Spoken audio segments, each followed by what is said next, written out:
a minha é melhor do que a sua. Não. Para cada um, a sua religião é a melhor. Então, a verdade Exatamente. absoluta. É bom. Agora, ciência não. Ciência é a verdade relativa. Exatamente. E Através muda, de e graças a Deus evidência. muda, né? Né? Graças a Deus muda. Falando da religião, graças a Graças a Deus Deus. já Uhum. é uma opinião, então, Já é uma uma opinião opinião religiosa. E, religiosa. mas graças a Deus que muda, porque a gente Exato. aprende e a economia, na verdade, como ela é muito dinâmica, Uhum. ciclos e etc., Uhum. cara, cada hora você olha, tem um negócio acontecendo, uma coisa maluca. Acontecendo. Sim, É sim. interessantíssimo. Uhum. E, aí, mas por isso eu fiz o curso lá que eu falei, de medicina Uhum. baseada em evidência, que é estatística pura. Mas tem uma Uhum. metodologia que é quase protocolo médico. Sabe? Eu adorei por Uhum. causa disso, sabe? Porque é muito, vamos dizer assim, matemático. Eu gosto de Uhum. matemática. Fui um Uhum. péssimo, a vida inteira eu fui um péssimo aluno de matemática, mas eu gosto de matemática, por incrível que pareça. Na verdade, a E, matemática ela fica mais interessante se você ver, relacionar com a história, para ver por que que foi descoberta determinada coisa.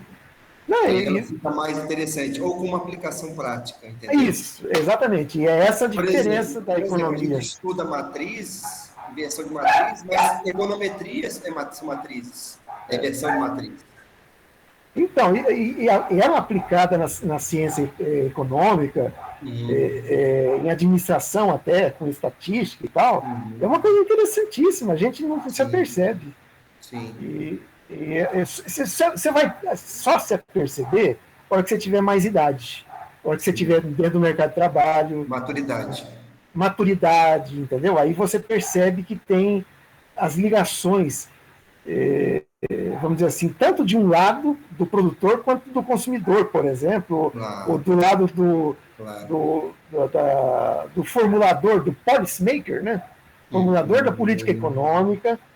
E eu estou fazendo, inclusive, um curso lá no pessoal da Ciências Humanas, Ciências Sociais, que é Uhum. justamente política social.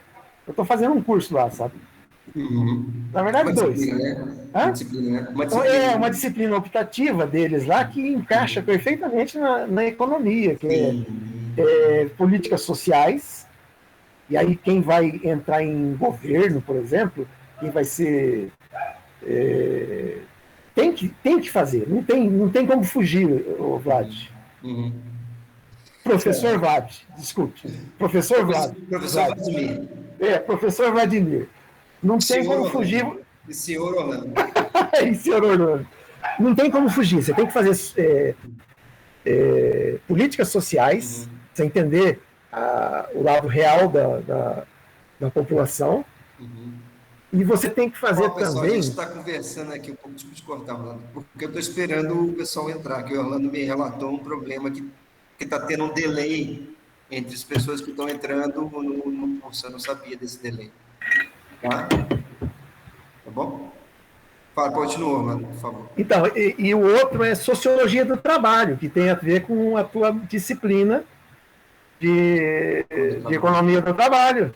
Uhum. Então, se casam assim, se complementam Sim, de tal forma que você vê a construção teórica do trabalho na visão, lá, da visão do Marx, na visão do Uhum. Keynes, dos grandes pensadores sociais, né, Uhum.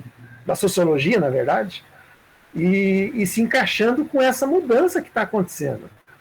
Então, Tem um professor meu lá da USP, tinha um professor meu lá da USP, que era o Eduardo Amaral Haddad. Eduardo Haddad. Não é o candidato a presidente, não, que também foi professor de lá. Mas é o outro Haddad, certo? Eduardo Amaral. Trabalha com equilíbrio geral computável, certo?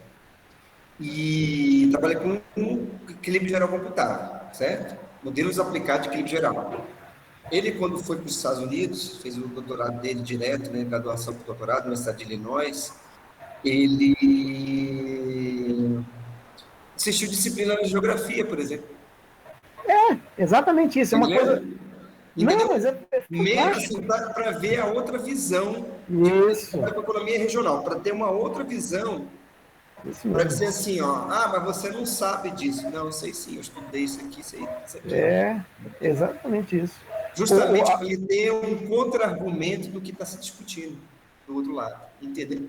Não, perfeito. Esse final de semana eu baixei uma tese, não, um livro, free, lá na Universidade de Minas Gerais, que estuda população, é o centro do Brasil que estuda migrações e etc.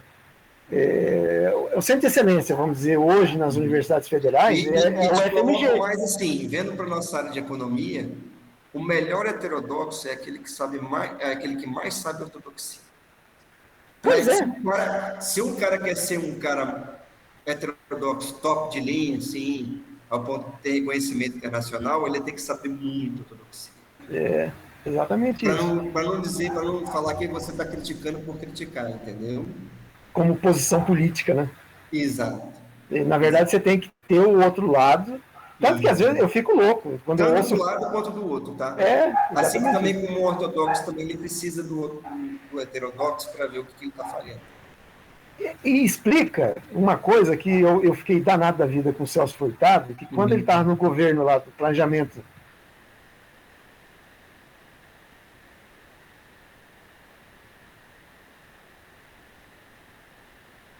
Falar que a melhor época do Celso Furtado foi quando ele fez o ajuste ortodoxo.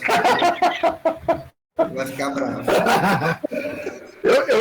Na verdade. Se ele puder, ele tira um livro em você. É mais que isso. Quando eu tive a aula de economia brasileira com ele, a primeira coisa que eu mostrei para ele foi justamente um estudo de um professor lá da Federal do Rio Grande do Sul, que uma tese de doutorado, e ele estudando exatamente o período do Goulart. Mas, rapaz, que coisa genial que ele fez. Ele conseguiu toda a documentação do período Goulart, porque tem muita coisa que a história esconde, né? Sim. E eu acho que será que já dá para a gente começar já? Não. Dá, acho que dá. Tem 26 pessoas, né? Tem 26, estou sentindo falta do Matheus aqui. Cadê ele? Não veio hoje. Estou aqui, professor. Tá. Matheus Henrique Zonta, tá aqui sim. Você botou uma fotinha, rapaz. Mudei a foto, a galera mudou a foto junto no grupo, aí eu tinha que mudar também. Você não pode fazer isso, que eu vou ficar te procurando, cara. Tá, tirando o papo furado, a gente já conversou bastante aqui. Isso. Eu só queria deixar assim, que a nossa aula fosse uma aula mais tranquila e leve, assim, não vai ser uma aula de 2 horas, tá? Podem ficar tranquilos. E que sempre é bom ter perguntas, assim, quando eu ver que está fugindo um pouco, eu tento vou jogar essa pergunta um pouco mais para fora, se eu ver que está um pouco... Mas é para ser uma aula tranquila, né? É para ser uma aula legal, e que a gente consiga todo mundo participar e entender o que tá no conteúdo. Não precisa necessariamente só no foco de terminar a matéria logo, e que eu acho que assim não vai funcionar, tá? Então a gente pode ficar tranquilo e tentar entender e compreender a matéria, tá? Isso é importante, são sempre importantes as perguntas. Algumas perguntas, às vezes, acho que vocês acabam se incomodando, que tem perguntas que saem um pouco da caixa, né? Mas elas são importantes também. É importante sair da caixa. É importante criticar e ver que não está... que aquilo ali não se ajusta à realidade, àquela teoria, certo? Tá? E, mais uma vez, lembrando que o curso não discute sobre política, ele discute sobre macroeconomia e não de macroeconomia brasileira, mais uma vez, certo? Só para deixar bem claro. E enquanto a gente estiver num regime democrático, todas as perguntas serão bem-vindas. Quando a gente não estiver mais numa democracia, aí eu vou ser o primeiro a não deixar vocês fazerem pergunta. Sei lá se eu vou fazer isso, quer dizer, esse efeitão agora ficou ruim, né? Ou então vou pedir para vocês fazerem menos perguntas. Quando a gente não tiver, se a gente não tivesse num regime democrático, certo? Ou você não vai conseguir fazer pergunta para cima, né? Não vou conseguir nada. Vou ficar com medo, essa é a verdade. Vamos aqui. Pegar aqui no capítulo, voltar, né? Vamos lá para macroeconomia. Capítulo, parei no 14. Foi? Acho que é o 12, professor, quando vai ter o solo com tecnologia. Isso. Esse eu mencionei na última aula, né? Isso, o senhor passou o anterior, né, o 11, com o modelo de solo e o finalzinho que tinha capital humano, e agora entra a tecnologia. Uhum. Tá. O capítulo 11 a gente pode tirar dúvida ainda, tá? Depois eu vou abrir mais uma aula para tirar dúvida desse capítulo 11. Quero que vocês amadureçam mais na dúvida do capítulo 11 para a gente discutir, entendeu? Dar uma olhada lá para a gente tirar as dúvidas, que eu acho que são muitas dúvidas ali, né? Ah, amadurecer para a gente voltar para o capítulo 11 depois, não agora, certo? Tá? E cadê apresentar agora? Uma janela. Aí eu minimizei, né? Tá. Agora vai. Compartilhar. Foi. Tá aparecendo para todo mundo? Sim, professor. Meu áudio tá bom, gente? Eu não uso microfone, tá? Se Tá tiver muito bom, ruim, professor. Um pouquinho de eco por causa do quarto, mas é normal, a gente também fica. Mas dá para tá. ouvir muito bem. Tá, obrigado. Então vamos lá, turma. Progresso tecnológico e crescimento. O que a gente estava tratando anteriormente? Ó, eu tenho um modelo de solo. Aí a gente tem que contextualizar um pouco a época. É um modelo de 1956. Naquela época, as ideias keynesianas ainda não existia uma sustentabilidade tão forte para as ideias keynesianas. Para você ter uma ideia, e isso ocorre sempre quando surge uma teoria nova. Por exemplo, quando surgiu o Adam Smith, os princípios da Adam Smith foi uma revolução. É você falar de uma economia liberal. Na verdade, ser liberal era ser contra o sistema, entendeu? Era ser contra o sistema. Então, a gente tem que contextualizar contra o sistema escravocrata da época, entendeu? Então, era uma ruptura na época. Foi uma ruptura, até. Hoje já não é mais, hoje é mais um consenso, né? As pessoas serem liberais e tal. Por que eu estou falando de liberalismo? Porque o modelo de solo é um modelo neoclássico. E ele, no modelo de solo, ele não preconiza qualquer papel da política monetária e política fiscal para ocasionar crescimento econômico. As políticas econômicas não impactam no crescimento econômico. Escutaram bem o que eu falei? Deixa eu olhar no olho de vocês. Sim, professor, escutamos bem sim. Então, ó, as políticas macroeconômicas não têm impacto em termos de crescimento no modelo de solo. Ele vai só pegar uma função Cobb-Douglas, que é o nome da função, que é uma função homogênea, linear, com retornos constantes de escala, ou retornos constantes à escala, certo? Então, ela tem esse formato. Ou seja, o que é retornos constantes à escala? Se eu dobro capital e trabalho, o meu produto dobra na mesma proporção. Ponto. Então, não tem papel para crescimento. Mas se aumenta a poupança, vai gerar crescimento? Vai aumentar o nível de produto, mas não a taxa de crescimento. Mas peraí, professor, como é que aumenta o nível e não aumenta a taxa? Vou exemplificar. Por exemplo, o produto ele passa de 1.000 para 2.000 e depois ele dobra. Vamos colocar, o produto passa de 2.000 para 4.000 e de 4.000 para 8.000, certo? Certo? Eu tenho a mesma taxa aí, né? 100%, certo? Entre 1 e 1. Então, a taxa é a mesma, não modificou a taxa. O que modificou foi o nível de produto. Só que o modelo de solo também, ele tem umas nuances. A nuance dele é tentar mostrar o seguinte, que os países atrasados no início poderiam alcançar os países que estariam mais adiantados, que é o tal do efeito catch-up. E vocês vão escutar muito com o professor Cícero e com outros professores. É o efeito de alcançar, o país mais atrasado alcançar. Aí cria a teoria da convergência. Para você criar a teoria da convergência, tem que ver os dados. Aí eles pegaram os países da OCDE, certo? Aí veio assim, pelos países da OCDE a teoria está certa. Tá vendo uma convergência. Você pega os tigres asiáticos, também tem uma certa. Mas quando você pega os países da África, não. E voltando um pouco ao que o Orlando falou, que aí vocês não conseguiram capturar. Quando você pega a Alemanha e o Japão, eu tenho que falar isso porque está no livro, tá?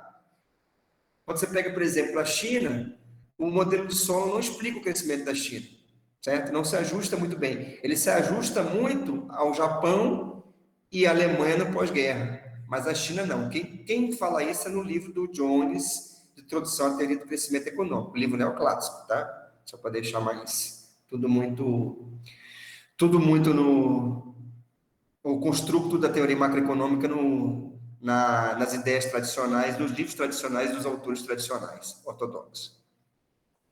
Certo? Tudo bem até aí? Está entendido que não afeta a taxa de crescimento no longo prazo? Isso tem que ficar claro. Afeta apenas o nível. Tá? Por hipótese. Certo? No longo prazo não afeta. Tá bom? Daria para Fala, senhor Orlando. professor Vladimir, daria para colocar como hipótese um crescimento vegetativo como esse deslocamento ou não? Por exemplo, se aumenta a população, é mais ou menos isso a ideia? Isso. Aí vai diminuir o PIB per capita, né? Se aumenta a população. Aumenta a população de 2% e aí o produto ele cresce de 2%, Isso. vai lá. Quer dizer, não alterou nada. Isso. Não é isso? Continua ao mesmo nível de renda. Isso. Não é isso? Isso aí. Mas só que eu mudei de nível. Isso. É que no último modelo a gente não falou de. No último ele só colocava poupança e depreciação, né? Ele não colocou crescimento populacional, né? Não tem crescimento populacional lá. Aquela exposição ali foi meio fraquinha, na verdade, do modelo, entendeu? Do que está no slide. De fato, teria que ter o modelo de solo, ele considera a taxa de crescimento populacional, entendeu? E considera como uma letra N exógena, como algo exógeno, igual a N, para simplificação. Agora, é óbvio, se muda o crescimento populacional, o modelo todo muda. Reduz o PIB per capita, reduz o crescimento econômico. Se tiver um nascimento muito exagerado e não sustentado pela produção, pela relação capital e trabalho.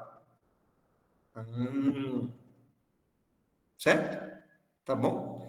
É o que o Orlando falou, aí acaba deslocando, tendo efeito negativo. Isso aí a gente poderia ver graficamente, mas ele não mostrou, infelizmente. Lá pelo menos no slide, né? Não mostrou esses efeitos quando acontece um aumento do crescimento populacional e é uma coisa que está mais no livro do Jones, Introdução ao Crescimento Econômico, é um livro melhor para essa área. Tá? É um livro de graduação, tá, gente? O livro do Jones. Né? Muita gente, quando eu cheguei com esse livro aqui, muita gente achava que era um livro de mestrado, mas não é, não. É um livro de graduação. É que a graduação sempre foi muito matematizado, né? Acho que tem sido menos agora, que é questão de dar intuição. Mas, geralmente, os livros de graduação de micro e de macro eram muito matematizados. Pelo menos na minha época eram mais, né? É isso que eu estou querendo dizer, destacar para vocês. Enfim, tirando a matemática um pouco de lado e indo para a intuição, vamos continuar aqui. Progresso técnico, então, o que ele vai... Então, quando eu cheguei, a gente terminou lá no modelo de crescimento endógeno. No modelo de crescimento endógeno, o que ele vai considerar? O que é dito por endógeno? Endógeno são o quê? Os papéis das políticas macroeconômicas e a ruptura do pressuposto de rendimentos constantes de escala. Como é que ocorre essa ruptura, professor, no modelo de crescimento endógeno? A ruptura ela ocorre no âmbito macroeconômico. No âmbito macroeconômico, eu vou ter rendimentos crescentes de escala, a partir de externalidades, ou alguma coisa que afete a minha função de produção, mas no âmbito micro, eu ainda vou ter uma função homogênea linear com rendimentos constantes de escala. A ruptura é limitada, apenas no âmbito macroeconômico, certo? E são modelos geralmente microfundamentados, tá? A evolução da teoria econômica vai ser juntar microeconomia com macroeconomia, como o Orlando também já acabou destacando numa aula. A evolução é essa, transformar numa disciplina só. Pelo menos a macroeconomia se juntando a micro, certo? Tá? Esse é o caminho hoje, de termos de construção de modelos, certo? Tá? Não tem mais essa... o que é mais moderno em termos de modelo é modelo com microfundamentos. Explicado isso, considerando o modelo ortodoxo, tá? Então, aqui vou ter o progresso técnico, então é evolução. Então, o modelo de crescimento endógeno, ele vai falar, então vai ter outras variáveis que vão afetar o crescimento, economia das ideias, capital humano e etc.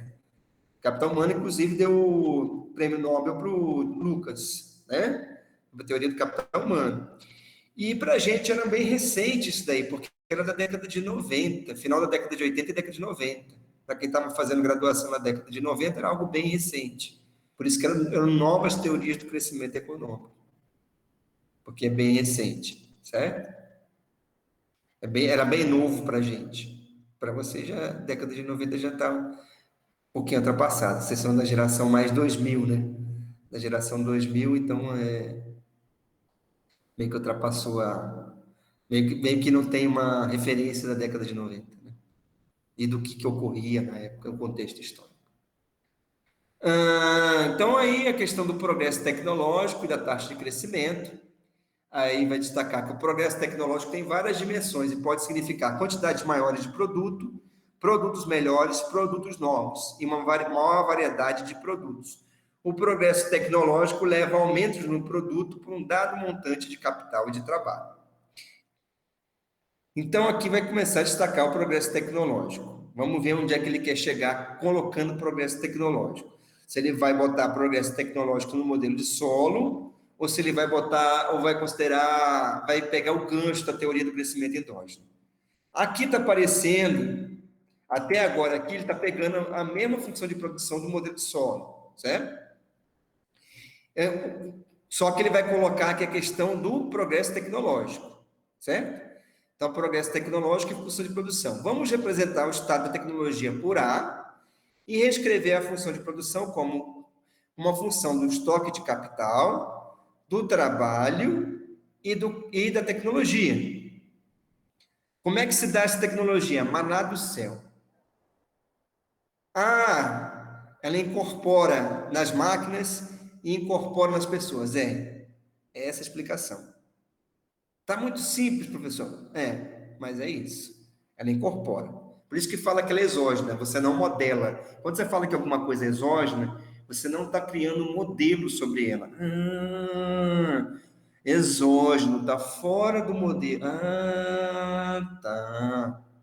Então, não estou modelando, por isso que é exógena. É maná do céu. Uma forma mais restritiva, porém conveniente, é y igual a função de k a n, que é a tecnologia incorporada ao trabalho. É uma maneira de fazer. Pode fazer aqui, considerando tanto capital e trabalho, pode ser o capital e pode ser trabalho. Explica melhor, né, professor? Porque, em tese, alguém falou aqui sobre o capital humano, não me lembro quem foi. O capital humano tenta fazer esse acompanhamento. Quer dizer, você tem que ter um operário capacitado para tocar uma máquina que é nova. Ele vai fazer curso fora, vai fazer curso no fabricante. Então, essa ligação, ela Isso aí, muito bem, Rui. Na verdade, é uma simplificação, né? Que ela podia tanto ser aqui, como nas duas, né? Entendeu? Mas por simplificação, vamos colocar só para o trabalho aqui. Por que ele não botou? É uma simplificação, gente. É só isso. A única explicação é essa, não é que vai ser sempre. É um estilo.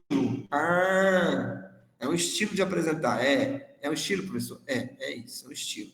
Vou colocar, por exemplo, a tecnologia incorporada ao capital, ao trabalhador aqui, certo? Então, a tecnologia que aumenta a produtividade do trabalho, por exemplo. Pode ser qualquer coisa, estudo, pode ser qualquer coisa, tá? Ele não fala o que é. O progresso tecnológico reduz o número de trabalhadores necessário para obter uma quantidade de produto. Ou seja, eu tenho um trabalhador mais produtivo a partir, por exemplo, o learn by doing, ele aprende fazendo, e a gente precisa cada vez menos de trabalhador para tocar o processo produtivo. Antes, com o progresso tecnológico do trabalhador, que pode ser alguma coisa, desde um chip, que é uma coisa muito mais surreal, até um estudo, alguma coisa que ele aprendeu a fazer, ou então que ele aprende com o próprio processo produtivo, e que acabou economizando trabalhadores. Certo? O próprio trabalhador, a gente não precisa de 30, precisar só de 10 para tocar o processo produtivo, certo? Colocando assim, por exemplo, tá? O progresso tecnológico aumenta a N, que podemos considerar como quantidade de trabalho efetivo, ou unidades de eficiência. Ou seja, aqui já está considerando por trás aquela questão de teoria da eficiência. Se a gente puder também fazer uma análise mais profunda, a ideia de salário de eficiência, certo? Apesar de não deixar explícito aqui, mas teria, como, por isso que ele bota entre aspas, ó, unidades de eficiência na economia, porque está poupando o trabalhador. Por exemplo, com retornos constantes de escala, se eu dobro meu produto, eu vou dobrar tanto o capital quanto o trabalho e mão de obra, certo? A relação entre produto por trabalhador efetivo e capital por trabalhador efetivo, aí ele vai derivar o modelo. Como é que ele deriva esse modelo? Ele vai pegar essa função aqui, turma, e vai dividir toda por AN, que ele vai chamar de produto efetivo, relação capital efetivo, e ele vai dividir tudo por que ele chama de trabalho, de unidades efetivas de trabalho, né? É isso aqui que ele chama, ó. Olha lá. A relação entre produto por trabalhador efetivo e capital por trabalhador efetivo pode ser reescrita dessa maneira. Ele dividiu tudo por AN, aí ele encontra essa função aqui. Para retirar esse umzinho aqui da função, você modifica, faz uma transformação. Colocar essa função como um Fzinho, certo? Para dizer que ela é outra. Esse Fzinho é igual a isso aqui, tudo. Entendeu? Entenderam a manipulação? O Fzinho é igual a isso aqui. É como se eu tirasse o F, dividir tudo por F aqui, né? Multiplicando por F, dividindo aqui por F, vai ficar 1, né? E substituindo por esse Fzinho aqui, certo? Tá? É a maneira que ele fez para derivar, tá? Em palavras, o produto por trabalhador efetivo é uma função do capital por trabalhador efetivo, certo?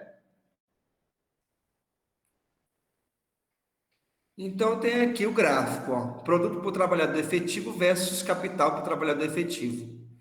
Devido aos retornos decrescentes, retorno de capital decrescente, os aumentos do capital por trabalho efetivo provocam aumentos cada vez menores do produto por trabalhador. Aí, pergunta lá para o professor Cícero, para o professor Gabriani, para o professor Ricardo, se não existe essa tal dos retornos decrescentes. Certo? É algo que ninguém duvida desses tal dos retornos decrescentes aqui. Isso aqui ninguém tem nenhuma crítica em relação a isso. Isso é quase como uma... Não vou dizer que é uma verdade... É que sim, não dá para dizer que é uma verdade relativa, porque isso aqui ocorre só no curto prazo, tá?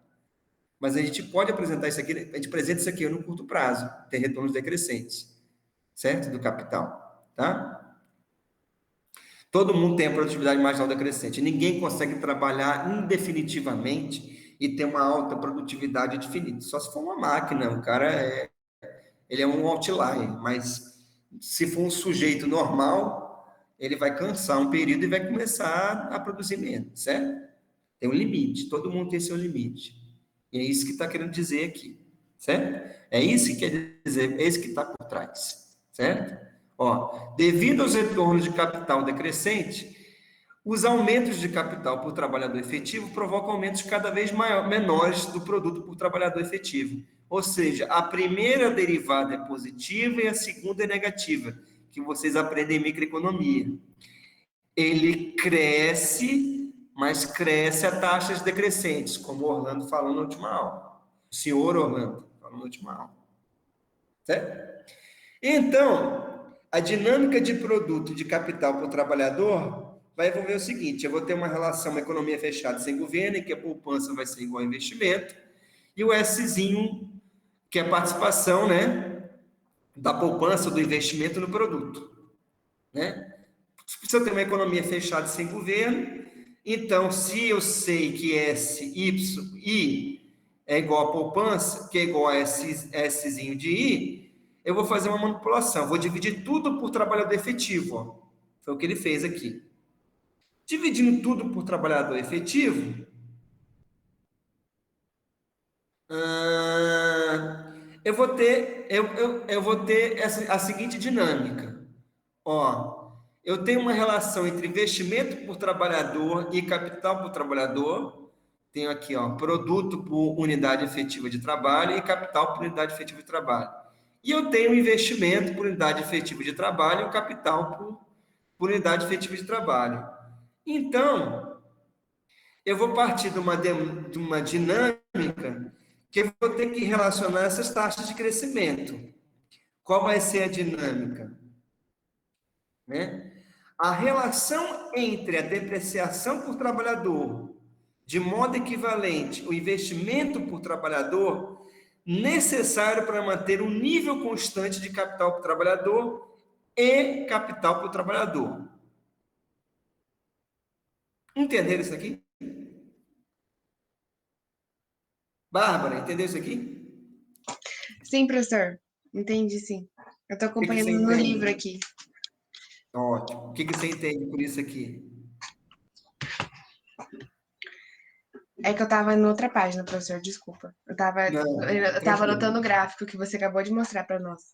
Ótimo. No slide 6. Tá, não cheguei na conta ainda. Não, tudo bem. Não na conta, só isso aqui. Leia aqui isso aqui para mim ver o que você entende. Por favor. Por obséquio. Ok. A relação entre depreciação por trabalhador de modo equivalente, o investimento por trabalhador é necessário para manter um nível constante de capital por trabalhador e capital por trabalhador. E aí?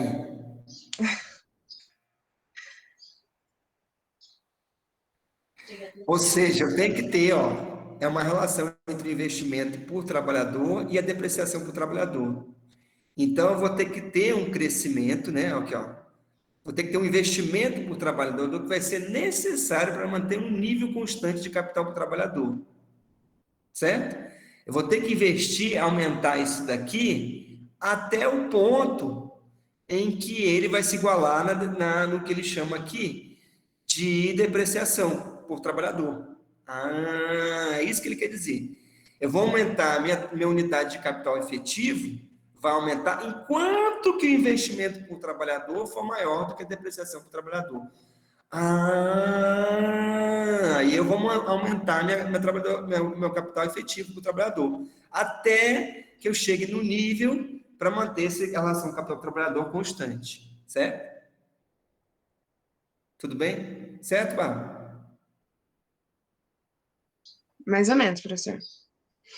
Isso. Eu piorei, né, Bárbara? Nada pode ser melhorado se não for piorado, né? Então vamos para o gráfico. Quando tudo dá mais errado, a gente vai para o gráfico para explicar. É isso aqui, Bárbara. Ó. Tá vendo o gráfico? Tá visualizando? Sim, sim. Então, o que significa aqui? Ó? Nesse ponto aqui, o investimento está maior do que a depreciação. Só que ele gosta de colocar termos técnicos. O investimento necessário para manter a relação capital-trabalho constante. E aqui é a depreciação, certo? Aí ele complica mais, que na verdade aqui seria o quê? A depreciação. Aí ele chama isso aqui de investimento necessário para manter a relação capital-trabalho constante, certo? Então aqui, ó, na verdade isso aqui é depreciação, tá? Ele bota o G aqui, ó, esse deltazinho aqui é depreciação. Bota o crescimento, bota um monte de coisa aqui para que todo esse termo aqui está relacionado com isso, com a depreciação do estoque de capital, certo? E esse aqui é o investimento necessário, unidades efetivas de trabalho. Então, quando ele fala assim, ó, se o investimento de trabalhador por unidade efetiva necessário for maior do que o investimento necessário para manter o capital, a relação capital efetivo constante, então haverá um aumento da relação capital para o trabalhador efetivo. Isso aqui vai aumentar. Certo? Colocando na parte simples. Ó, Bárbara, se isso aqui tiver maior do que isso daqui vai aumentar. Tá? Certo? Ah, e o contrário, professor, vai diminuir. Sempre, no modelo de solo, sempre. É a verdade absoluta. Tá? Eu vou para cá ou eu vou para cá. Eu vou ter que convergir para isso aqui, Bárbara, que ele vai chamar de estado estacionário, que ele não fala aqui no slide. Certo, Bárbara, ou não? Ou ainda é confuso? Não, tá, com gráfico é melhor. É que assim, o problema são os termos técnicos. Entendeu? Ele chama aqui, ó, investimento por trabalhador necessário para manter um nível constante de capital para o trabalhador. Isso aqui, ó. Né? E também vai ter um investimento por trabalhador efetivo necessário para manter o nível constante de capital para o trabalhador efetivo. É esse aqui, ó. Esse é o investimento necessário. Na verdade, isso aqui é como se fosse a depreciação dele, ó.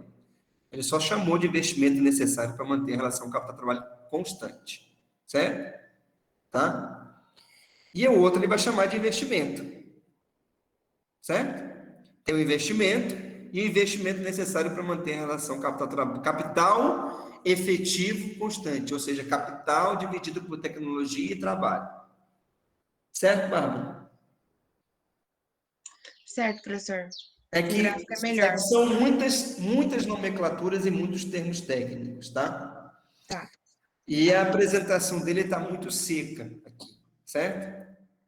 O slide não tem muitas coisas nos slides que não estão ajudando muito, não. Para ser bem franco com vocês. Ah lá, viu, Bárbara? É aquilo lá que eu estava explicando, ó. Se vocês quiserem dar um print nisso aqui, dê um print. Tá? Agora é o momento print aí. Print, anotem, que isso é importante.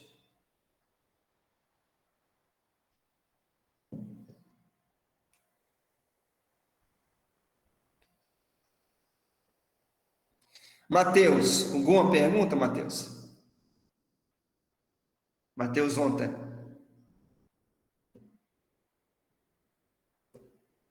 Ver se ele tá. Hein, Matheus ontem, alguma pergunta?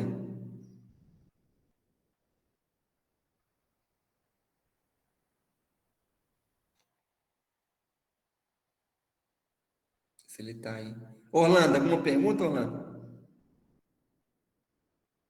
Na verdade, não. Mas eu acabei caindo aqui, eu perdi a sequência. Desculpa. É, Tá. eu, Dá tá, uma mas- olhada nesse aqui, nesse gráfico. Tá vendo esse gráfico? Então, tô vendo. A pergunta. Pega esse aqui. Esquece um pouquinho a sequência. Por Então, enquanto. a minha dúvida aqui é que esse investimento necessário em capital relacionado com a mão de Ó, obra, capital tem dois tipos de investimento. Ele vai chamar um de investimento efetivo ativo, e que é o outro necessário para manter o nível de capital por trabalhador efetivo. efetivo. Professor, traduz isso aqui no português para a gente. Não sei, eu posso falar assim? Tá. Esse investimento efetivo é um investimento, gente. E esse investimento necessário é como se fosse a depreciação. Ah, tá. Mas é a depreciação, mais a taxa de crescimento da tecnologia e a taxa de crescimento populacional, que ele não explicou anteriormente. Ele saiu colocando para vocês sem fazer uma explicação, ó. Slide. Exatamente isso. Você chega aqui e volta assim, ó. Aí fala assim, ó, o aluno elementar de macroeconomia vai saber disso aqui. Olha, como é que o aluno elementar de macroeconomia vai saber se você não explicou, gênio? Então, tem a depreciação, a taxa de crescimento tecnológico e a taxa de crescimento do trabalho, certo? Que é o que o Orlando está falando, taxa de crescimento populacional, a taxa de crescimento tecnológico e a depreciação. É como se aqui, outros livros eu chamar disso aqui de D mais G mais N. Certo? Podia ser qualquer tipo de letra, tá, gente? Certo, sim, professor. Não tem Professor, eu acho que o que confunde é que essa anotação parece que ela vem muita coisa do nada e você fica muito perdido. E parece que Exatamente. o livro do Jones fica mais claro, eu acho, quando ele começa a colocar as coisas mais devagar. Com certeza. O livro do Jones é o melhor para essa disciplina. Qual que é o nome do livro do John? Introdução à Teoria do Crescimento Econômico. Ah, tá. Só deixa eu ver se eu entendi. Então, No peraí. tempo, na época do presencial, Ah, quando eu tinha lousa, ficava muito mais fácil seguir o livro do Jones, né? Você pegava, derivava em aula, fazia todas as derivadas, derivar todo o modelo. Para cá, eu tenho que criar uma estratégia para ver como é que eu posso explicar isso para vocês, para que vocês entendam. Porque se presencialmente você dá aula e derivar um modelo é difícil, imagine a distância. É um desafio. professor, rapidão, esse investimento necessário que o senhor mudou a nomenclatura para depreciação, esse investimento necessário seria o quê? É o quanto eu tenho que ter para no investimento? Não entendi. É para manter o trabalhador? Isso. A Bárbara, depreciação dele vou é te como passar a se... intuição. A intuição é o seguinte, Bárbara, ó, se o meu investimento tiver maior do que a taxa de crescimento populacional, maior do que a depreciação do capital e maior do que o progresso tecnológico ali, no caso, significa que a relação capital por trabalho efetivo, capital, que ele vai chamar de capital efetivo, certo? Mas é uma relação capital-trabalho ali, ela vai aumentar ao longo do tempo. Só isso, Bárbara. Muita coisa para uma explicação curta, Tá, certo? A entendi. intuição é essa, entendeu, Bárbara? Mas, tá, eu vou ter que ver o livro Ó, aqui. presta atenção, vou explicar de novo assim o entendimento. Se o Tá, meu investimento é isso mesmo. Se o meu investimento for maior do que a taxa de crescimento populacional, que a taxa de crescimento tecnológica e que a taxa de depreciação do capital, a relação capital-trabalho vai aumentar. No caso aí, é trabalho efetivo, porque ele está colocando a questão do progresso tecnológico. Aí ele chama a relação trabalho efetivo, ou trabalho unidade, relação capital por unidade efetiva de trabalho, certo? Tá bom? tá, Ou entendi. Então, chama o de investimento necessário, ele tem que ser maior ou menor do que a taxa de crescimento populacional? Aí é que tá, Bárbara. Ele tem que estar em equilíbrio, tem que ser. O investimento ele tem que ser igual. Para que o O crescimento seja investimento tem que ser sustentável. igual à taxa de crescimento populacional, a depreciação e o progresso tecnológico. Ele tem que ser igual no estado acionário. Ele não Tá. pode ser nem maior nem menor. Por isso que é o equilíbrio. Para que tenha um crescimento sustentável a longo prazo. Exato. Porque eu Ah, espero. Espero chegar no estado acionário. Certo? entendi. É uma expectativa, viu, Bárbara? É, mas na prática é difícil. Para a OCDE deu certinho, viu, Bárbara? Convergência ali, ficou bonito. Entendi. Agora, a tua crítica faz sentido quando a gente pega mais países. Aí você me pergunta, quando uma teoria não dá certo, o que que você faz? Joga ela fora? Pode Não, ser. Alguns depende. jogam, mas não, nesse caso não, a gente vai modificar. A gente vai mudar. Em vez de botar convergência absoluta, vamos chamar de convergência condicional. Ou seja, se os países partem de uma mesma condição inicial, haverá essa convergência. Por isso que é mais claro você comparar os países da OCDE. Não dá para colocar os países da África porque eles não saem em parte da mesma dotação inicial de estoque de capital. As condições iniciais são diferentes. Certo? Ah, entendi. Agora é melhor. Entendi. Entendeu? Uhum. É como a universidade pública, né? E se as escolas não tiverem uma padronização de ensino, tanto pública quanto privada, não vai permitir que os estudantes mais pobres cheguem na universidade pública. Não vai existir essa convergência. Então, tem que partir das mesmas condições iniciais, né? Certo? Para quem gosta de economia, de economistas mais da vertente mais liberal, eu sugiro vocês lerem uma Amartya Sen, Desenvolvimento como Liberdade, que fala a questão das igualdade de oportunidade, da igualdade de oportunidade, certo? Que é também vislumbrada pela teoria ortodoxa, não é só a ortodoxia também se preocupa com isso também, com a questão redistributiva de concentração de renda, de distribuição e essas coisas. É porque a gente está muito alavancado ao mercado, e o mercado ele não fala necessariamente, ele não questiona a distribuição, né? Certo? Ele é só um meio eficiente e rápido alocativo que aloca, mas eles têm falha em termos de processo de quem poderia se beneficiar mais do capital. Não vou entrar nessa discussão, mas só para a gente fazer um paradoxo. Certo, Bárbara? Certo, professor. Eu fui claro, consegui ser claro contigo, Consegui. sinceramente. Entendi. Não, agora eu entendi. Muito obrigada. Não, eu que agradeço. Eu faço mais do que a minha obrigação, meu trabalho. Certo? Certo. Tá bom? Vocês estão conseguindo capturar o que eu estou falando, pessoal, até agora? Tudo bem? Porque tem muita coisa que eu estou falando que não está no slide, mas deve estar no livro ou em algum livro, certo? Então é muito importante prestar atenção em muitas coisas que eu estou falando, certo? Tá? Então vamos seguir. Tá? Então, gente, isso aqui é a taxa de depreciação, taxa de crescimento tecnológico, G de growth, certo? De crescimento, e taxa de crescimento populacional, tá? Então, aqui seria N, G e D para alguns livros, tá bom? Tá?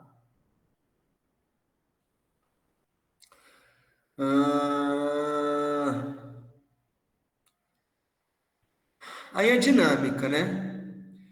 Aí coloca aqui, por exemplo, ó, o capital e o produto para o trabalhador efetivo convergem para valores constantes no longo prazo, viu, Bárbara? Aquilo lá que eu estava falando para você, ó. Ele vai ter que convergir para cá, certo? A ideia é essa, tá? A ideia é que que os países atrasados alcancem os países adiantados e vice-versa. Ah, mas ele não está falando de país aqui, professor. Mas a aplicação é para os países, isso daqui. Modelo de crescimento para os países. Ah, então significa que cada país vai usar esse tipo de modelo de crescimento? Pode utilizar. E eu posso comparar os países de acordo com esse modelo de crescimento, que é o que os autores fazem. Agora vamos aqui de novo a dinâmica do capital. Aí, Bárbara, aquilo que eu estava te explicando, ó. Veja aí se você consegue entender agora, por favor. Não, já tinha tirado o print já, professor. Já tinha essa parte aí, já peguei. Orlando. Eu até colocaria uma Senhor questão. Orlando, senhor Orlando, desculpa. Tá bom. Viu, professor Vladimir? Eu até tinha uma dúvida do seguinte: veja bem, o ponto ali, ele está dizendo que o K, o investimento sobre como é que é? Sobre o trabalho, né? Uhum. Ele é mais efetivo, o investimento efetivo supera o nível de investimento necessário. É que o investimento necessário está pegando toda a base produtiva do país, depreciada, todo esse volume de investimento que está depreciado, não é isso? Mais depreciação depreciação não, mais crescimento populacional. Sim. E mais, o outro ali é G... Taxa de crescimento tecnológico. Tecnológico. Então, Na verdade, incorporado ao trabalho ainda. Incorporado ao trabalho. E veja bem, é uma situação que você está com máquina velha e está chegando máquina nova também. É esse que é o mais tecnologia incorporada. Isso aí. Continua. Não é isso? Está indo bem, exatamente. Não, exatamente isso. E aí, eu estou pensando exatamente em projeto, tá? Uhum. E aí, esse investimento de K sobre o trabalho, o investimento efetivo, o trabalho efetivo, ele não vai seguir lá na frente para medir a produtividade da mão de obra, não é bem a base da produtividade? Sim. E outra coisa, esse investimento efetivo ele vai ser sempre abaixo do investimento necessário, vamos dizer assim. Na verdade, ele pode ser maior ou menor. Ele pode ser, é isso que é a minha dúvida. Aqui, ó. Se eu estou aqui, ó, o investimento necessário nesse ponto aqui, Orlando. Na verdade, você não está dúvida, você está esclarecendo para os outros alunos. Né? Você está ajudando os alunos aqui, ó. Esse investimento necessário aqui, nesse caso, é maior do que o investimento efetivo. Tá? É isso? Então, ele vai convergir, isso mesmo. Geralmente, quem faz a pergunta, às vezes, tem muitas das respostas, viu, Ronaldo? É por aí mesmo. É só uma confirmação, por isso que é legal. O interessante é que essa curva do investimento, ela faz uma curva, enquanto que o investimento necessário é uma reta, Isso. somando todos os investimentos. Quer dizer, o investimento necessário ele está sempre atrás do investimento, aliás, na frente. Porque assim, quando ele botou no modelo aqui, ele ainda bota uma função de produção aqui por cima, viu, turma? Então, Ele coloca só novidade. uma função de produção que, assim, talvez não precisasse, mas ele bota aqui. Não deslocamento, não. É função de produção. Aí aqui tem o modelo dele. Modelo é isso aqui, ó. Essa relação aqui, ó. O modelo de solo é essa aqui. Essa aqui é a função de produção dele, agregada, certo? Aí, ó, sempre quando aqui, ó, se o investimento necessário for maior do que o suficiente para manter a relação capital efetivo constante, maior do que investimento, né? Investimento necessário for maior do que investimento, a minha relação capital por trabalho efetivo vai se reduzir, vai chegar aqui. E o contrário, ela vai aumentar e vai chegar aqui, certo? Tá? Explica a convergência, né? Uhum. Países atrasados estão ali no BCD e tem que chegar em A, de repente, acho que é A. Isso. Em A. Isso. Ou A linha, né? A linha, talvez. Sim. Porque, na verdade, é trabalho, investimento em trabalho, linha. Que é ali, e aí ele modifica lá para meio da reta. Sim. Tá? Isso aí. Certo, Bárbara? Sim, professor. Tudo certo. Entendido? Aham. Alguém, alguma dúvida? Nixon Brian. Posso chamar de Nixon Brian ou só Nixon ou Brian? Ele está mudo. Certo? Paulo Sérgio, Lucas Kenzo, tudo tranquilo? Felipe Ribeiro. Certo, Matheus Onta? Professor, acho que ficou tudo certo agora. Certo, professor. Perdoe que o Bruno falou que você me chamou, eu não respondi, tinha caído na internet aqui. Não. Tá tudo tranquilo. Tudo certo, então. Tudo bem. Entendido, turma? Vou um pouquinho para frente, mas não se preocupe, não. Então, tá lá, ó. Em K sobre a N, o investimento efetivo supera o nível de investimento necessário para manter o nível existente de capital para o trabalhador efetivo. Então, o capital para o trabalhador efetivo aumenta. No longo prazo, ou no estado de crescimento equilibrado, que ele vai chamar de estado estacionário ou steady state, o capital por trabalhador efetivo e o produto por trabalhador efetivo são constantes e iguais e crescem à mesma taxa. Então é aqui o estado estacionário. Certo? Nesse ponto aqui, exatamente bem aqui, ó. Por isso que ele bota o estrela, o asterisco aqui, tá? É para dizer que é do ponto de estado estacionário. Vamos em frente. No estado de crescimento equilibrado, ou seja, no crescimento equilibrado, a gente tem que considerar que o produto cresce a mesma taxa que o trabalho efetivo e o trabalho efetivo cresce a taxa de GA mais GN. Portanto, no estado de crescimento equilibrado, o crescimento do produto é de GA e GN. O capital para o trabalhador efetivo também cresce a taxa de GA e GN.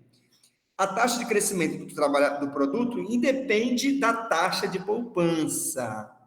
Isso aqui é super importante. Depende como? No longo prazo, gente. No longo prazo. Tá? No longo prazo. Pega essa frase aqui, depois quem quiser questionar, depois... Como o produto, o capital e o trabalho efetivo crescem a mesma taxa, ou seja, está todo mundo crescendo a mesma taxa, esse estado da economia é chamado de estado de crescimento equilibrado. Não há diferença entre as taxas de crescimento, está todo mundo crescendo igual. Então, não vai depender da taxa de poupança. Certo? Nem da taxa de poupança aqui e nem da taxa de investimento, né? Certo? Nesse caso aqui de crescimento equilibrado, pô, nesse caso, que ele chegou no longo prazo aqui. Ah, professor, aqui está no longo prazo. Chegamos aqui no longo prazo, no objetivo do modelo. Aí ele faz aqui pega uma tabela com características de crescimento aqui, taxa de crescimento por trabalhador efetivo 0, produto por trabalhador efetivo vai ser 0. Capital por trabalhador GA, produto por trabalhador G, ele bota GA também aqui, tem algum erro aqui, viu? Porque você não pode botar duas letras para a mesma coisa. Trabalho GN, na verdade, sim, entendi. É a mesma taxa de crescimento, tanto do produto por trabalhador como do capital por trabalhador. Ah, por isso que são iguais. Para dizer que são as mesmas taxas de crescimento. E o trabalho cresce a GN, certo? Então, o capital vai crescer a taxa GA mais GN e o produto GA-GN. É a questão, essa aqui é a ideia de crescimento equilibrado, certo? Um exemplo aqui. Tá bom, turma? Só um exemplinho. Tudo certo, professor. Um efeito de aumento na taxa de poupança. Ali, ó. Um aumento na taxa de poupança leva... Lembra que eu falei dos níveis? Era isso aqui que eu estava falando para vocês no início da aula. Print isso daqui, que é importante. Dá um print aí, que isso aqui é importante. Tá?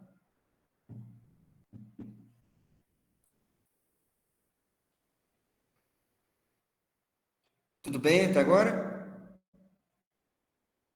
Tudo certo. Deixa eu ver quantos slides a gente tem na frente. Tem uns poucos aqui, já a gente termina, tá?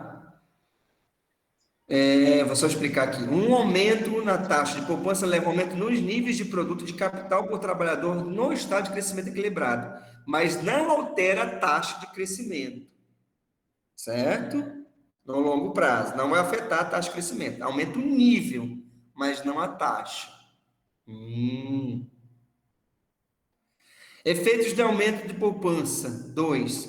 O aumento da taxa de poupança leva a um crescimento maior, ou seja, nesse intervalo, até que a economia alcance uma nova e mais elevada trajetória de crescimento equilibrado, onde esse aumento de taxa de poupança não tem efeito nenhum. Olha lá, tem um impacto, ela aumenta até chegar aqui, ó, certo? Certo? Certo?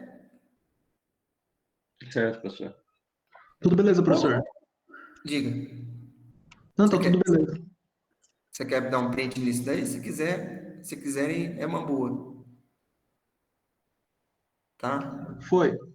Foi? Determinantes do progresso tecnológico. O progresso tecnológico das economias modernas é resultado das atividades de pesquisa e desenvolvimento das empresas. A P&D produz fundamentos ideais, certo? Fundamento, ideias, desculpa. É que ideia agora já não tem mais acento, aí eu me confundi aqui. O P&D produz fundamentalmente ideias, certo? Isso aqui ainda tem um erro de grafia aqui, porque não tem mais esse acento no EC, né? Certo? Os gastos com P&D, aqui ele já está falando outra coisa, tá? Ele deu um pulo aqui do gato, aqui, mudou de tópico, tá? Falou assim, ó, vocês já aprenderam o modelo de solo, agora vamos falar de tecnologia. Aí vamos destacar um pouco sobre tecnologia. Ó, progresso tecnológico nas economias modernas é resultado de P&D. Para vocês verem um país que investe muito em tecnologia, é só ver os gastos do P&D, tanto das empresas quanto do país, para ver se ele é muito avançado tecnologicamente. Comecem a comparar os gastos com o P&D dos Estados Unidos, Alemanha, Japão, Coreia do Sul, Finlândia, Suécia, pega esses países aí, dá uma olhada em gasto de P&D. Islândia também, né? Que a gente acha que só tem gelo lá, mas não é isso, não. Um dos países mais ricos do mundo, a Islândia.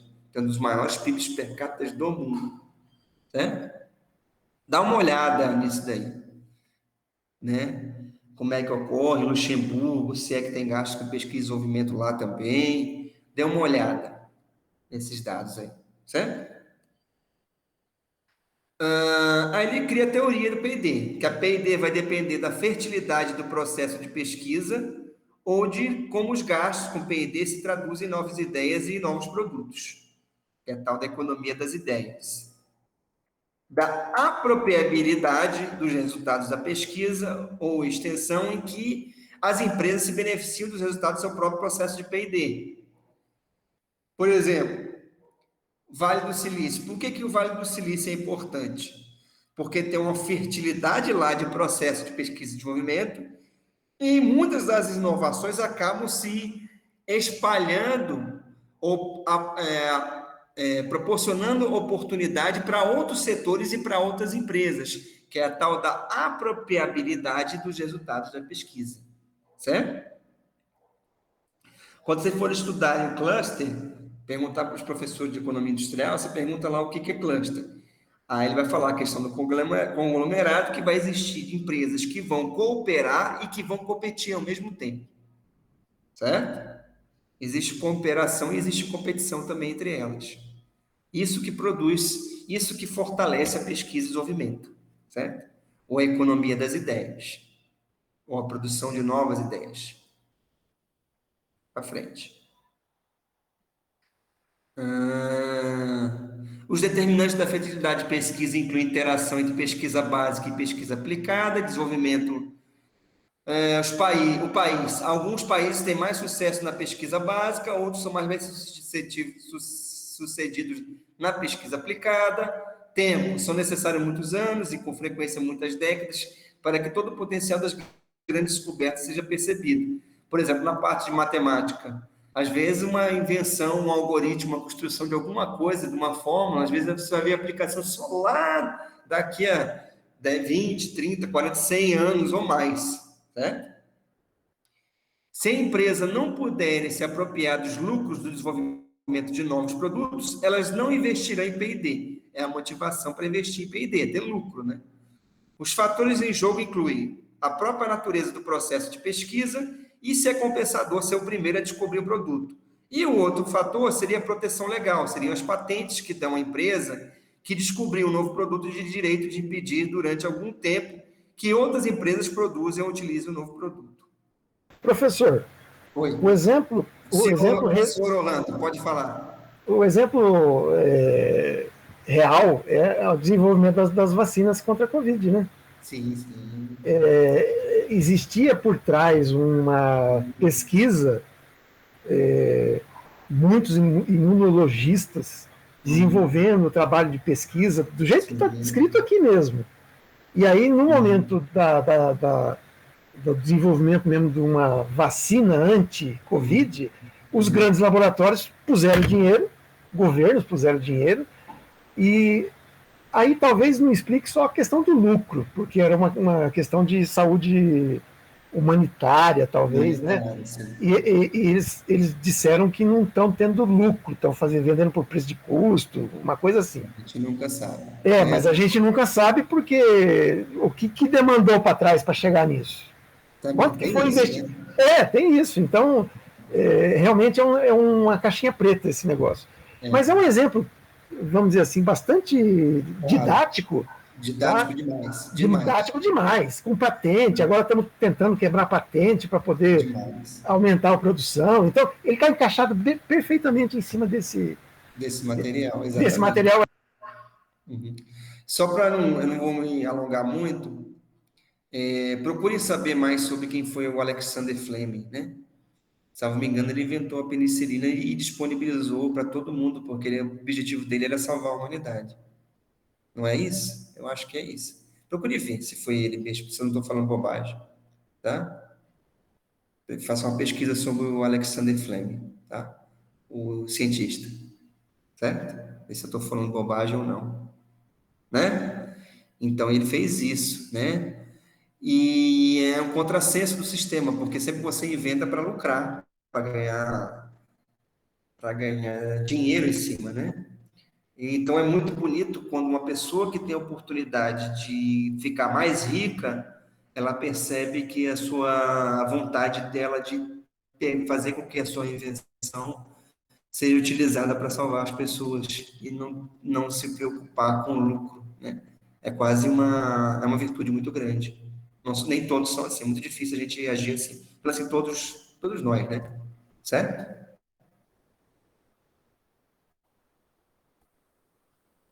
Pois bem, continuando o assunto.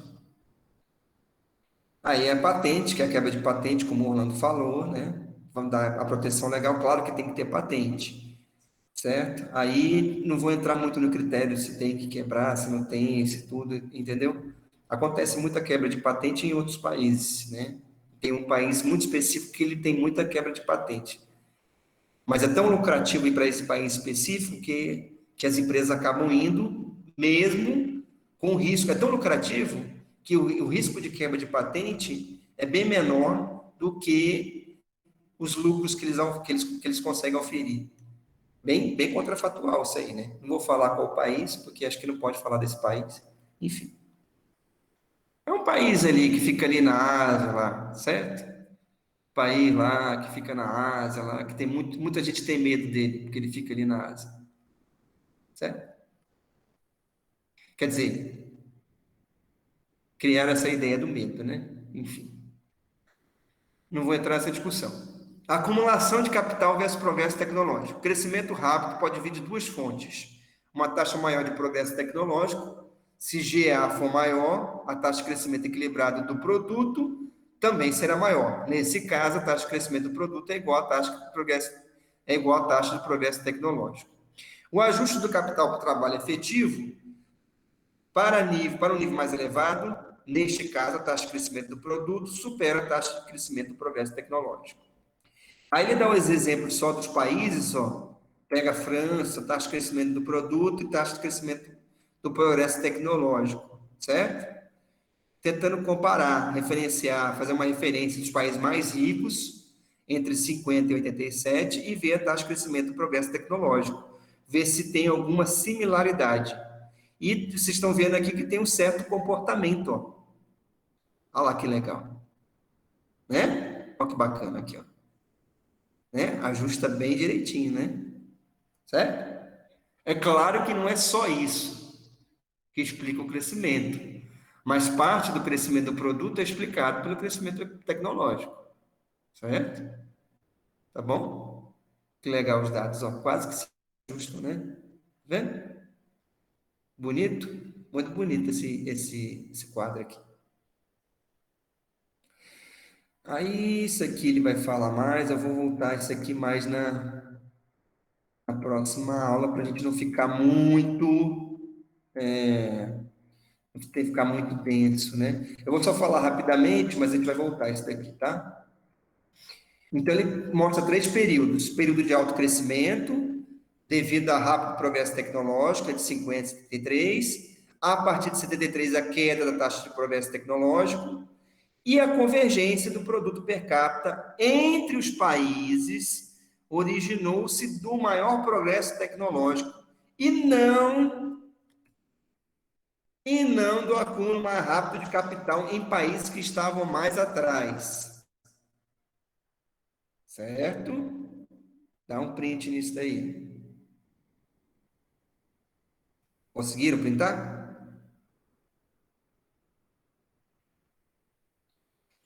Conseguimos sim, professor. Aí para frente. Aí ele vai botar aqui, ó. A primeira hipótese é uma desaceleração e o resultado é um erro de mensuração.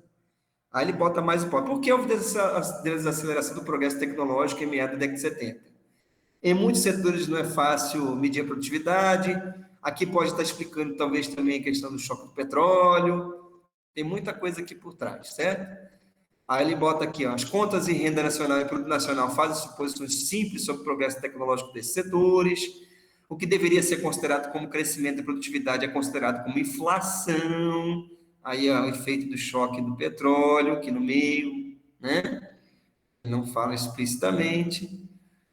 Aí ele bota aqui, a segunda hipótese de que nas economias pós-industriais a participação do setor industrial no PIB está em constante declínio e serviços em expansão. É outra explicação. O escopo do progresso tecnológico é mais limitado no serviço do que no setor industrial. Entretanto, a desaceleração no crescimento da produtividade afetou praticamente todos os setores, e o declínio tem sido praticamente o mesmo no setor industrial e no setor de serviços. Olha lá, avaliação do crescimento por setores, ó, bonitinho, pega todos os setores aqui, maquinaria. Isso aqui vamos deixar para a próxima aula para discutir, porque vai dar muita discussão isso daqui. A terceira hipótese aqui, houve declínio geral do PID. Entretanto, os fatos não sustentam essa hipótese. Os gastos com PID permaneceram constantes ou aumentaram com um percentual do PIB entre 63 e 89. Aí ele comprova que não dá para dizer que foi falta de investimento com P&D. Não foi, né?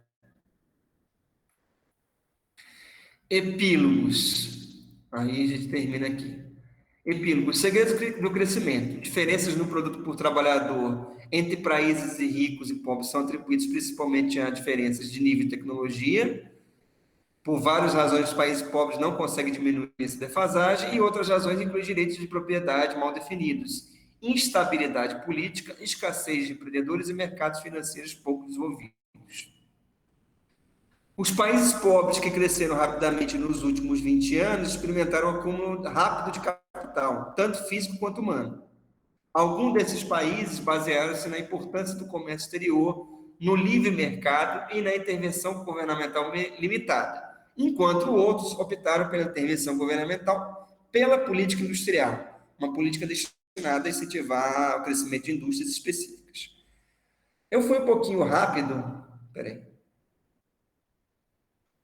Tudo bem? Eu fui um pouquinho rápido, só que eu queria... fui um pouquinho rápido com vocês, é porque eu vou voltar essa parte de novo, esse finalzinho, tá? Tá bom? Era só para a gente ter uma ideia ainda no que está discutindo. Alguma dúvida, algum comentário, alguma sugestão, alguma pergunta? Eu acho que a aula foi bem densa hoje. Você conseguiram entender? Não sei se eu consegui ser muito didático hoje. Né? Deu para compreender, sim. Tá? Se eu não estiver entendendo, me fala. É porque é uma disciplina nova, então tem termos novos e nomes novos. Então, às vezes, tem que utilizar um pouco do tal do decorar. Decore, né? Do coração, de você pegar os conceitos e assimilar aqueles conceitos, certo? Certo? Do núcleo, de entender. Então, é uma nova nomenclatura, mas a intuição é muito simples, é muito trivial, certo? Tá? Tudo bem? Tudo certo, Eu professor. espero que não tenha sido muito cansativo hoje, viu? Tentei fazer o mínimo cansativo possível. Hoje foi bem tranquilo. Para ficar bem... O senhor recomenda, eu recomendo, assim, ler o Jones para essa matéria, porque eu achei Blanchard muito mais difícil. Recomendo, mas com calma, pegando mais a intuição. Tá. Não se preocupando com a parte matemática do Jones. Ah, tá. Bárbara, lê o apêndice A antes de tentar ler o texto. Eu acho que facilita bem. Se você quiser entender a parte matemática, né? E, na verdade, o primeiro capítulo, ele tá a motivação dali. Por que algumas economias crescem mais do que as outras, né? Certo? É a motivação que ele faz. Quem quiser dar uma leitura nele, eu recomendo. Eu só não estou colocando ele aqui porque eu estou sem slide dele, entendeu? Certo? Aham. Se eu tivesse os slides deles, eu colocava. Como a gente está num sistema EAD, o slide ali é importante. Não tem mais lousa, né? Certo? Uhum. Tá. Certo, Matheus Zonca? Tudo bem? Certo, professor, tudo jóia. Eu tentei fazer uma aula mais interessante. Na próxima aula vai ficar mais, que eu vou pegar essa parte final, aí a gente vai poder discutir bastante coisa, pegar esse finalzinho, para a gente fazer umas questões de reflexão, de refletir nessa parte, né, para a gente conseguir sair um pouco da caixa, refletir um pouco dos modelos, dos resultados empíricos das coisas, tá bom? Tá? Vou fazer a chamada, aí quem quiser ficar para fazer algum tipo de pergunta, também está livre, também está convidado, certo?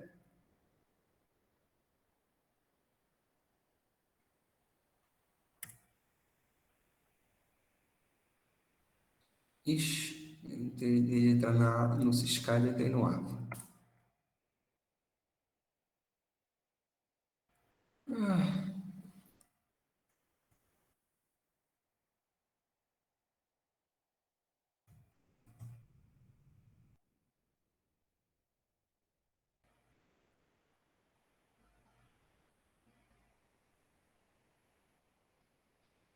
Tá, que macro.